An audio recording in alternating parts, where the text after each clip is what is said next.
नमस्कार। आज मैं फिर आपके सामने लखनऊ की एक और घटना को लेकर उपस्थित हुआ हूँ। घटना तो सामान्य हत्या की है, लेकिन इसके पीछे के कारण और परिस्थितियाँ वो बहुत अजीब व गरीब हैं। 7 फरवरी 2016 को उस दिन प्रदेश में ब्लॉक प्रमुख के इलेक्शन चल रहे थे। राजनैतिक सरगर्मियां थीं। पुलिस अपनी इलेक्शन ड्यूटी में व्यस्त थी।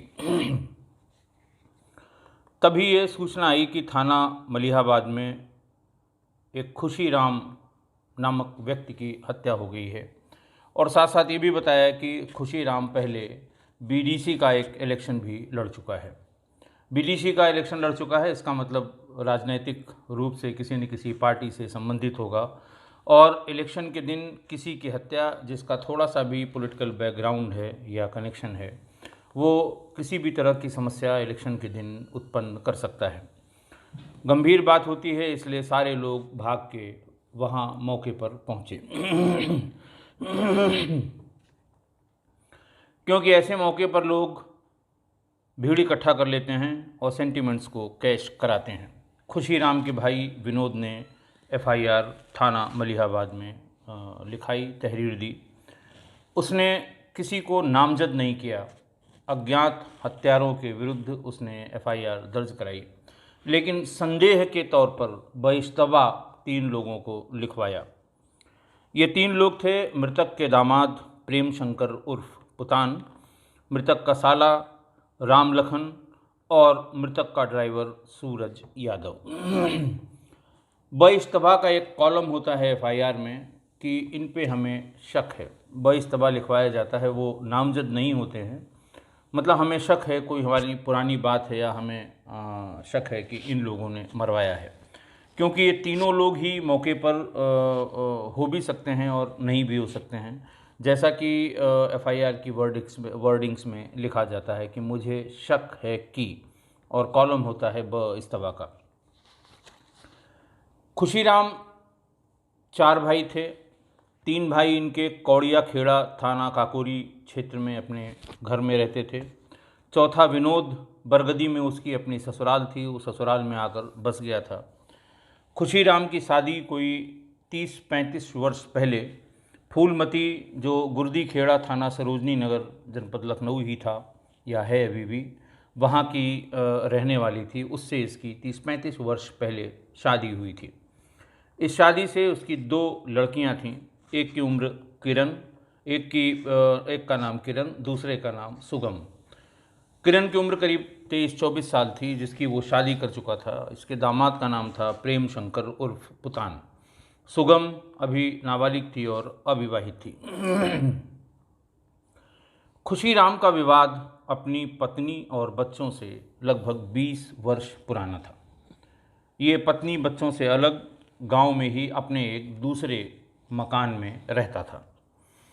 खुशीराम को बीच में राजनीति का चस्का लग गया। वो बीडीसी के इलेक्शन में उसने अपना नामांकन दाखिल किया और फिर ये इलेक्शन लड़ा। इस इलेक्शन को लड़ने के लिए उसने अपनी कुछ ज़मीन बेच दी। इसके पास चूँकि कोई वाहन नहीं था, तो ज़मीन बेच के इसने सेकंड हैंड सफारी गाड़ी ली। जब तक आप सफारी पर न बैठें, सफ़ेद कपड़ा न पहने, गाड़ी पे कोई झंडा, कोई हूटर न रहे, तब तक आप नेता के रूप में पहचाने नहीं जाते अपनी जनता के बीच में, अपनी पब्लिक के बीच में। चुनाव लड़ा और चुनाव वो हार गया। जब इसने गाड़ी खरीदी तो उस समय उसने गाड़ी चलाने के लिए एक ड्राइवर रखा जिसका नाम कल्लू था। वो इसके लिए खाना भी बनाता था, घर की साफ़ सफाई रखता था।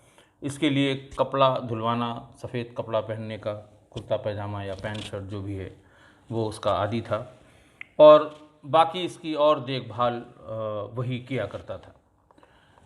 खुशीराम चूँकि अपने ससुराल वालों से सशंकित रहता था, तो गाड़ी में हमेशा एक कट्टा रखता था और उसने ड्राइवर को अपने ये इंस्ट्रक्शन दे रखे थे कि जब हम गाड़ी में बैठें तो कट्टा गाड़ी में होना चाहिए और अगर हम गाड़ी के बाहर कहीं चल रहे हैं तो तुम भी साथ में चलोगे और कट्टा अपने साथ लगा कर चलोगे। 10 महीने बाद कल्लू ने इसकी नौकरी छोड़ दी। अचानक एक दिन वो छोड़ के चला गया बिना बताया।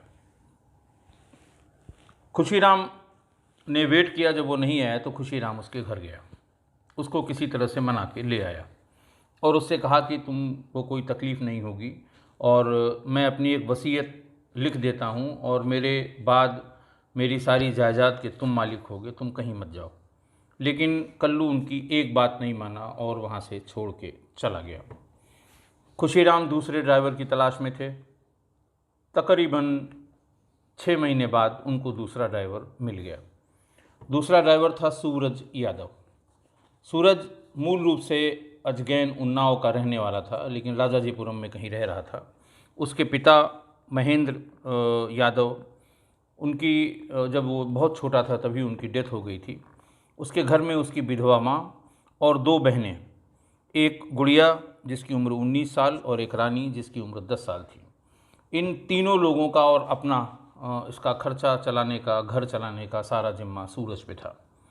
सूरज इस लालच में इसके साथ आ गया कि ये करीब करीब 6,000 रुपये पे तय किया था हर महीने के लिए, और खाना जो उसके लिए बनाएगा वो खुद भी खा सकता था। तो उसके कहने का उसने ये कैलकुलेट किया कि मुझे खाने और रहने के लिए अलग से पैसे की ज़रूरत नहीं है, 6,000 रुपये हम अगर घर पे दे देंगे तो मेरी दोनों बहनें और मेरी माँ अपना जीवन यापन कर लेंगी।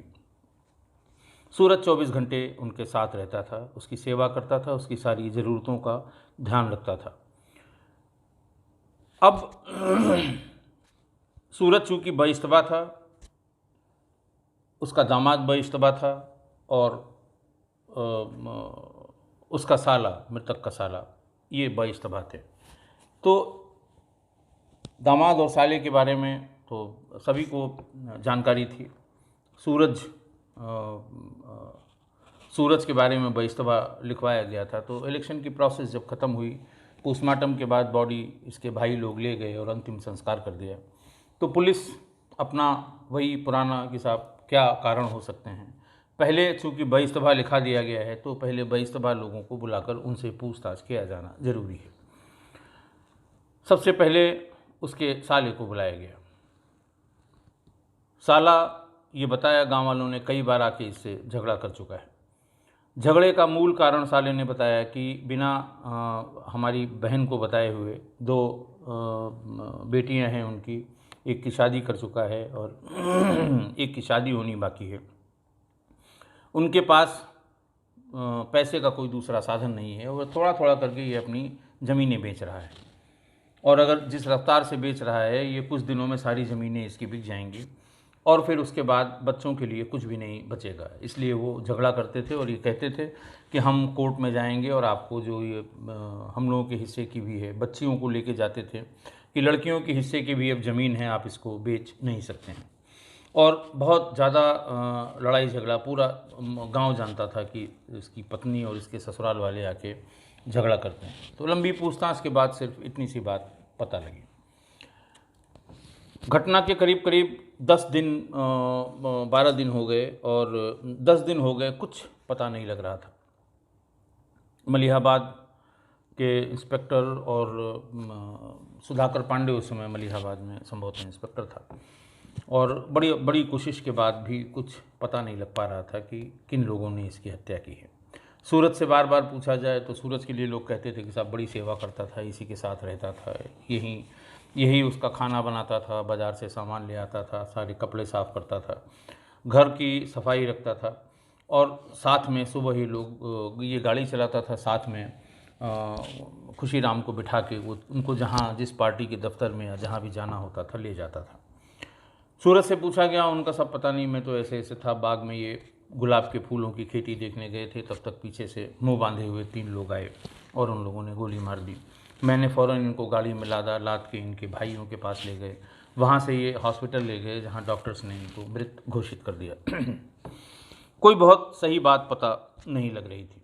फिर वही अपने मुखबिर मामूर किए गए, सुरागरत सिपाही लगाए गए, तो एक बहुत छोटी सी सूचना इस अज्ञात हत्या में पता लगी।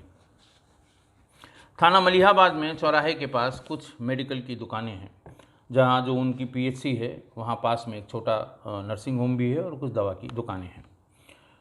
थाने से जब आप निकल कर बाहर मेन रोड पर आते हैं, उसी छोटी सी बाज़ार में इन दुकानों से किसी सिपाही ने जिक्र किया होगा बैठ के कि ऐसे ऐसे है, पता नहीं लग रहा है, बड़ा दबाव है, पॉलिटिकल होता जा रहा है मामला, और इस तरह की बातें हैं।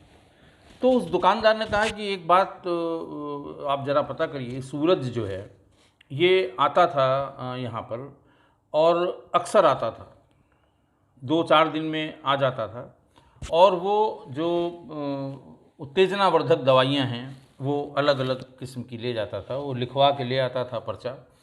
और मैंने एक आध बार पूछा कि यार तुम तो अभी 20-25 साल के ही हो, नौजवान हो, तुम्हें इन दवाइयों की क्या ज़रूरत है, लेकिन वो कुछ बोलता नहीं था। जब 2 बार मैंने ज़्यादा टोक दिया तो फिर वो दुकान का नाम बताया, वहाँ से 5-6 दुकान छोड़ के एक दूसरी दुकान थी, वहाँ से वो दवाइयाँ लेने लगा था। ये इम्पॉर्टेंट इन्फॉर्मेशन थी, ये बात बताई गई, सूरज को थाने पर बुलाया गया। सूरज से पूछताछ शुरू की गई कि भाई ये दवा तुम किसके लिए लेते थे, जब तुम इस बीच में घर नहीं गए, तुम्हारी शादी नहीं हुई है और तुम इनके साथ रहते हो, खुशी राम के साथ, तो ये दवा किसके लिए ले जाते थे और इसका क्या इस्तेमाल था। सामान्य पूछताछ में उसने कुछ नहीं बताया, अच्छी वाली पूछताछ में भी बहुत ज़्यादा नहीं बताया, लेकिन जब बहुत अच्छी वाली पूछताछ हुई तो रोने लगा। फिर उसने पूरी दास्तान बताई। दास्तान भी बहुत अजीब थी, सुन के सबको आश्चर्य हुआ, लेकिन पूरी घटना 12वें दिन, हत्या के 12वें दिन खुल पाई। सूरज ने वही बताया कि जब ये हमको वहाँ से अपनी गाड़ी चलाने के लिए ले आए तो इन्होंने मैं इनकी गाड़ी चलाता था, इनके कपड़े साफ़ कराता था, घर की साफ़ सफाई करता था, दोनों टाइम जो भी ये खाना चाहते थे पैसा देते थे मुझे, मैं बाज़ार से सामान ले आता था और खाना मेरे साथ ही बैठ के खाते भी थे, हम दोनों लोग एक साथ खाते थे। हफ्ते 10 दिन ही बीता होगा कि इन्होंने एक दिन रात में मुझसे छेड़खानी शुरू की। मैं घबरा गया, मुझे जानकारी नहीं थी, लेकिन फिर और मैंने इसका विरोध किया कि मैं चला जाऊंगा अगर आप इस तरह की हरकत करेंगे। तो खैर ये बहलाते फुसलाते रहे, और उसके बाद पहले इन्होंने बहुत डराया कि तुम जानते नहीं हो, मैं मरवा देता हूँ, ये करता हूँ। ये डर गया कि मेरी 2 बहनें और माँ ये बेचारी अनाथ हो जाएंगी और ये कहाँ जाएंगी। फिर उसके बाद उसने कहा कि तुम परेशान मत हो, मैं तुम्हें अपनी सारी जायदाद दे दूँगा, और तुम्हारी इस बीच में तुम्हारे घर का जो भी खर्चा हो तुम मुझसे बताना, मैं तुम्हें वो देता रहूँगा। खैर ये शुरू में विरोध करता रहा, लेकिन बाद में इसने अपने आप को सबमिट कर दिया। इसको ये लगने लगा कि अगर ये मरवा देगा तो हमारे बीवी बच्चों का क्या होगा, मेरे बहनों का और माँ का क्या होगा, और अगर ये कुछ पैसा उसके बदले हमें दे रहा है तो इसमें कोई हर्ज नहीं है। लेकिन जब फिर ज़्यादा उसको परेशान करने लगा तो एक दिन फिर उसने कहा कि साहब अब मैं नहीं रहूँगा, आप पैसा दें या ना दें, मैं चला जाऊँगा। तो उसने कहा अच्छा मैं तुमको गोद ले लूँगा और गोदनामा तुम्हें अभी दे देता हूँ, तब तो तुम्हें यकीन होगा कि मेरे बाद पूरी की पूरी प्रॉपर्टी ये तुम्हारी होगी। और 3 दिन बाद एक वो स्टैम्प पेपर पर गोदनामा लिखा कर ले आया। शाम को जब खाना वाना तैयार हो गया, खाना खाने के बाद उसने ये गोदनामा इसको दिया कि तुम पढ़ो। सूरज पढ़ा लिखा था, उसने पूरा गोदनामा पढ़ा और उसमें ये लिखा था कि ये हमारे दत्तक पुत्र होंगे। ये पढ़ के वो थोड़ा खुश हुआ कि चलिए इसने इतना किया है मेरा इतना शारीरिक शोषण करने के एवज़ में, तो इसकी सेवा करने में कोई हर्ज नहीं है, और हम फिर इसके बाद दत्तक पुत्र होने के नाते सारी संपत्ति हमारी हो जाएगी। उससे सूरज से इसने कहा कि ये इसकी जानकारी किसी को ना होने पाए, न कभी किसी से जिक्र करना, न ये कागज़ कभी किसी को दिखाना, नहीं मेरे ससुराल वाले। खासकर उसने पुतन का, अपने दामाद का जिक्र किया कि पुतन और राम खिलावन तुम्हें किसी भी दिन गोली मार देंगे, जैसे उनको पता लगेगा कि मैंने सारी प्रॉपर्टी तुम्हारे नाम कर दी है, इसलिए इसका कभी भूल के भी जिक्र मत करना। संपत्ति की लालच में सूरज और अपने परिवार के दायित्वों को वहन करने के लिए सूरज उसके झांसे में आ गया और उसकी जातियों को बर्दाश्त करता रहा। जब खुशी राम को ऐसा लगा कि अब ये जरा सा भी विरोध नहीं करता तो उसके शौक़ बढ़ते गए। वो दिन में बहुत थोड़े समय के लिए कहीं किसी से मिलने जुलने के लिए या कहीं कोई प्रोग्राम हो उसके लिए सूरज के साथ जाता था, और ज़्यादातर समय अब वो घर में बिताने लगा। वो मेमोरी कार्ड जो मोबाइल का था वो अपने साथ जब भी जाता था तो ले जाता था, और उसमें मलिहाबाद की मार्केट में उस ज़माने में बहुत चलन था मेमोरी कार्ड में फ़िल्में डाउनलोड करने का। जो ब्लू फिल्में हैं या किसी के पसंद की वैसी भी फिल्में हैं, एक मेमोरी कार्ड में 10 रुपए में 2-3 फिल्में, या अगर बहुत वैसी फिल्में हैं तो वो 20 रुपए में 2-3 वो डाउनलोड करके कंप्यूटर से दे दिया करते थे, जिसको आप मोबाइल पे लगा के देख सकते हैं। तो वो वहाँ जाता था और वहाँ पर समलैंगिक संबंधों के उत्तेजक वीडियो 2-3 डाउनलोड कर लेता था। शाम को खाना वाना खाने के बाद वो ज़बरदस्ती करके सूरज के साथ उन वीडियोज़ को देखता था, और धीरे धीरे वो उसके शारीरिक शोषण की सब सीमाएं पार कर गया। वो उसकी उम्र, ढलती हुई उम्र और स्वास्थ्य, ये अब उसे ऐसा रोज़ करने में बाधा बन रहे थे। ये एक दिन गया और ये वही उत्तेजनावर्धक दवाइयाँ ले आया, उसका सेवन करने लगा। फिर ये एक कागज़ पे लिख के सूरज को भेजने लगा कि तुम ले आओ, और सूरज हर दूसरे चौथे दिन ये दवाइयाँ ले आता था, खुद सेवन करता था और कभी कभी ज़बरदस्ती सूरज को भी सेवन कराने लगा। जब ये ज़्यादातर टाइम घर में रहने लगा, दरवाज़ा इसका बंद रहने लगा, और फिर गांव के लड़के कम उम्र के घूमते टहलते सूंघना शुरू करते हैं, और धीरे धीरे गांव के लड़कों में ये चर्चा हो गई कि इन लोगों के कुछ अवैध संबंध हैं। चूँकि सूरज नौजवान था, स्वस्थ था, तो जब कभी ये उसकी खेती, बाग या बाकी चीज़ों को देखने के लिए सूरज को बाहर भेजता था खुशीराम, तो गांव के लड़के इस पे फप्तियाँ कसने लगे, इसको चिकना चिकना कह के तफरी लेने लगे। इसे भी समझने में देर नहीं लगी सूरज को कि लोगों को शायद पता लग गया है। इसके दिमाग में यह आया कि अब इसने गोदनामा कर ही लिया है, और ज़्यादा बदनामी से बढ़िया है अगर हम इसको मार देंगे तो ये सारी प्रॉपर्टी हमारे पास हो जाएगी। मैं अपनी माँ और दोनों बहनों को यहाँ लाकर अपने साथ रखूँगा और मेरा इससे पिंड छूट जाएगा। फिर भी इसके दिमाग में आया कि जो इसने गोदनामा लिखा है इसका क्या मतलब है, मुझे किसी से दिखाना होगा।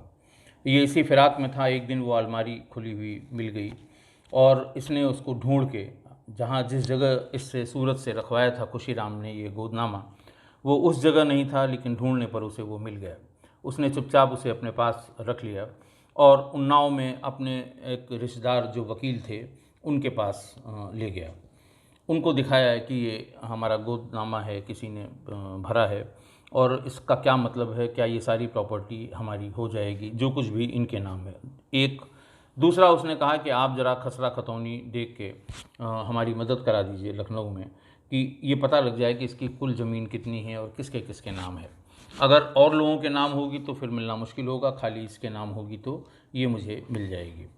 वो गोदनामा देखते ही इसके रिश्तेदार ने कहा कि कहाँ लिए घूम रहे हो, ये तो फर्जी है। ये जो स्टैम्प पेपर है 100 रुपये का, ये भी कलर्ड फ़ोटोकॉपी है, और इसमें जो नोटरी के सिग्नेचर हैं ये बहुत पुराने डेट के हैं। किसी पुराने स्टैम्प पेपर को की लिखावट को उसको छिपा के या उस पर कागज़ लगा के कलर्ड फ़ोटोकॉपी कराई गई है, और उसमें फिर किसी टाइपिस्ट से ये बात लिखवा दी गई है कि तुम इसके दत्तक पुत्र हो। ये सुनते ही सूरज आग बबूला हो गया, लेकिन अब वो इससे कह नहीं सकता था जाके कि मैंने ये कागज़ चेक कराया है और ये कागज़ फर्जी है।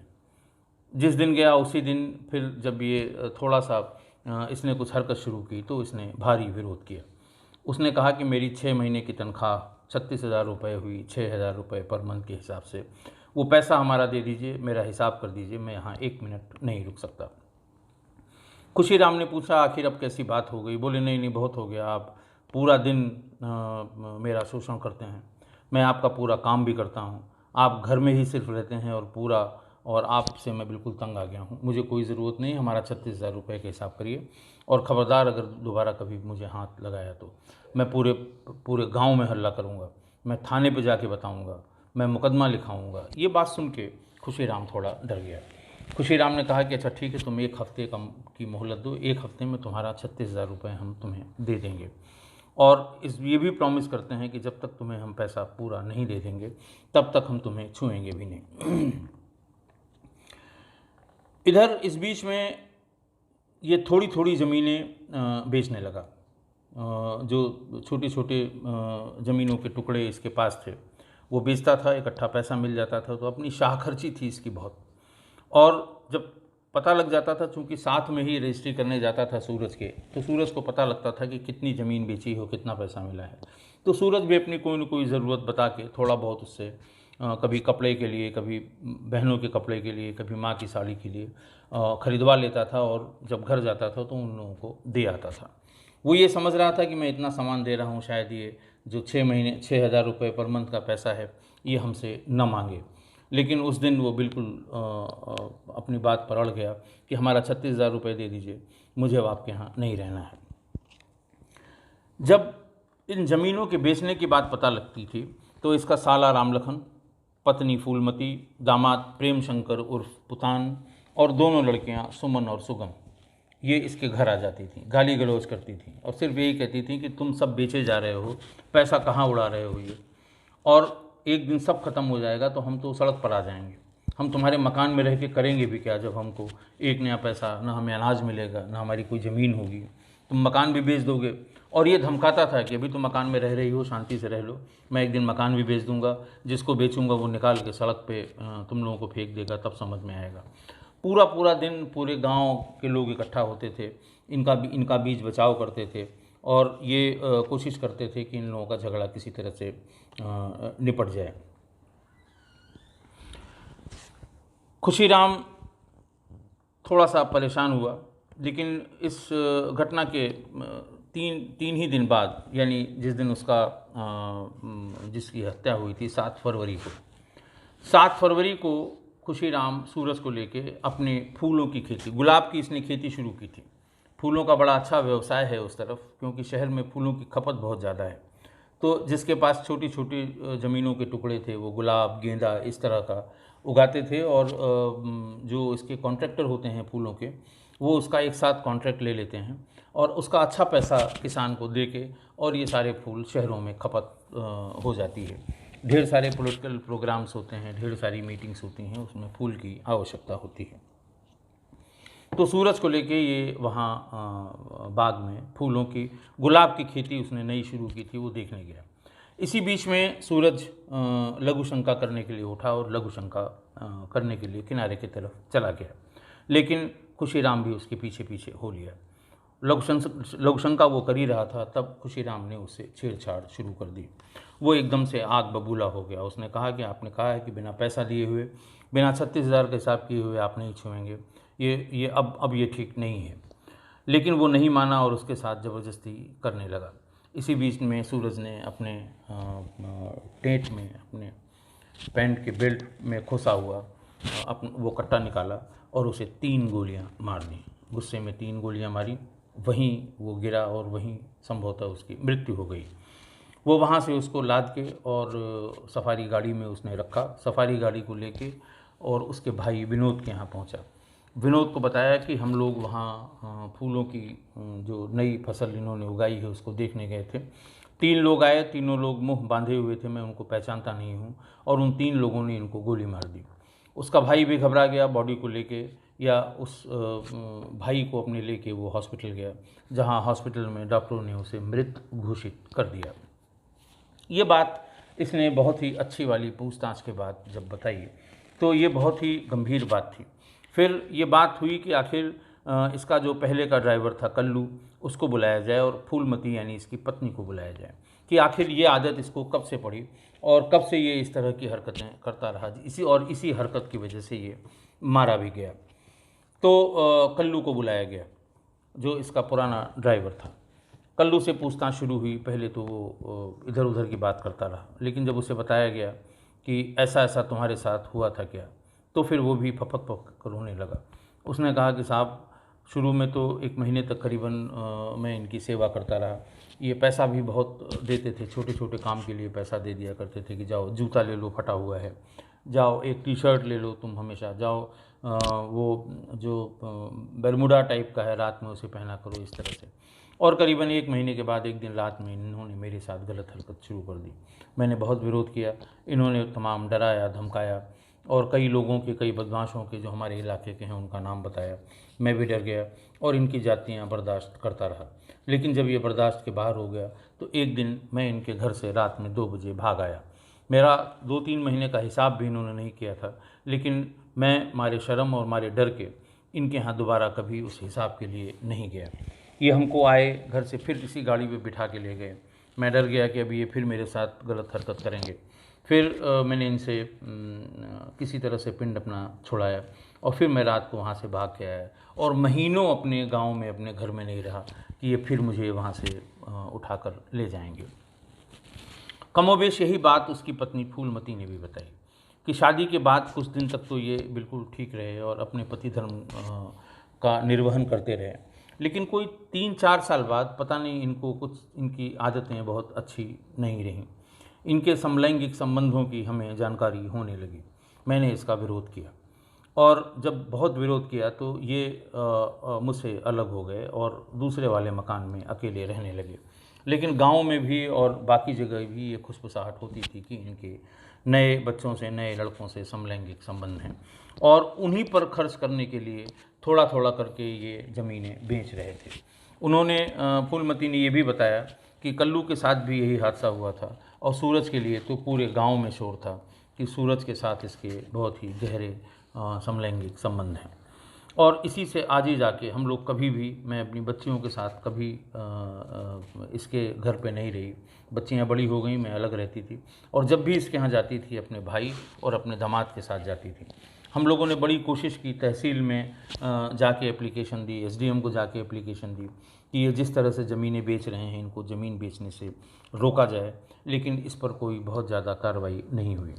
तो 3 चीज़ें इससे निकल के आएँ कि एक व्यक्ति जिसकी कुछ गलत आदतें, ऐसी आदतें जो नहीं उसे करनी चाहिए जबकि वो उसकी पत्नी थी घर में, उसकी गलत आदतें पड़ गईं।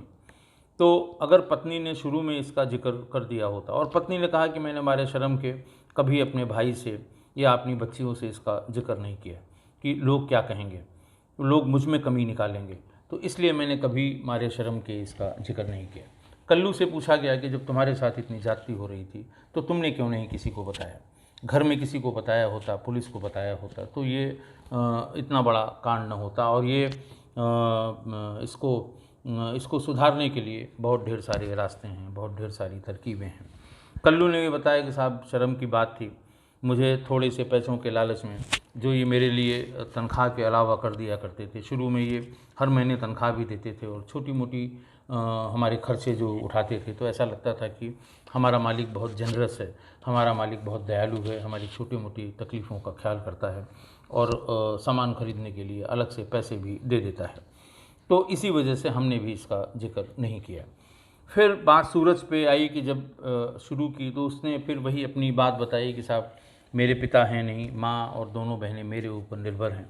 मैं वहाँ खाना इनके साथ ही बनाता था, अच्छा खाना बनाता था, पेट भर खाता था, वहीं इनके साथ रहता था।